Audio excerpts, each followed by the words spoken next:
Mataas pa rin ang tubig sa ilang lugar sa Pangasinan na hinagupit ng Bagyong Luis. Sa bayan ng Burgos, isang lalaki ang namatay matapos tangayin ng baha.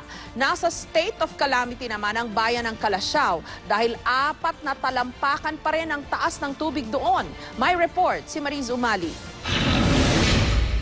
Sa bayan ng Calasiao, mga padyak at balsa na lang ang nakakapasok sa kaloob-looban ng mga barangay. Pagpas tao doon, sa kwan, madam. Doon sa bandaron.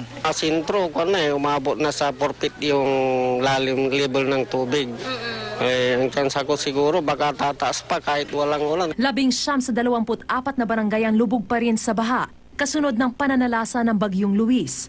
Kaya naman isinailalim na sa state of calamity ang buong bayan. Ang kalahatan ng munisipyo na under state of calamity, all the barangays will be able to utilize their 20% their calamity fund. Sa ngayon, mahigit 70 pa ang nananatili sa evacuation center.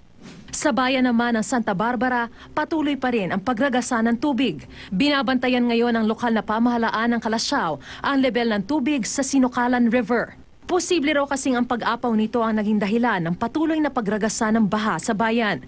Napilitan ng lumikas ang ilang residente. Magtiis po kami kasi mahirap nang matulog na biglang tataas yung tubig, mahirap na. Perwisyo rin sa bayan ng Mangaldan ang bahang idinulot ng Bagyong Luis. Napilitan tuloy magsara ng kanilang mga tindahan ng ilang mga negosyante. Apektado rin ang ilang opisina at paralan dahil sa hanggang tuhod na tubig. Pero ang ilan gaya na lang ng mga batang ito, tila hindi alintana ang sakit na posible nilang makuha sa paglalaro sa baha. Ayon sa Municipal Disaster Risk Reduction and Management Council, umabot na sa 23 pamilya ang inilikas mula sa iba't ibang barangay sa Mangaldan. Sa ngayon, nandito pa po kami, hindi pa po kami nakakauwi, puyat po kami, hindi pa kami nakakatulog.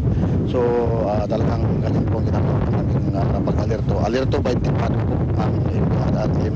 Isa naman ang naitalang patay matapos tangayin ang rumaragas ng tubig sa bayan ng Burgos sa Pangasinan. Nakasakay raw ang biktima sa motorsiklo nang tangayin siya ng malakas na agos ng tubig. Yung isang kasama namin, hindi namin namalayan, dumiretso po o dire-diretso. Ay, hindi kinaya yung kuwan dahil malakas na po ang agos. Tumumba na po yung motor niya.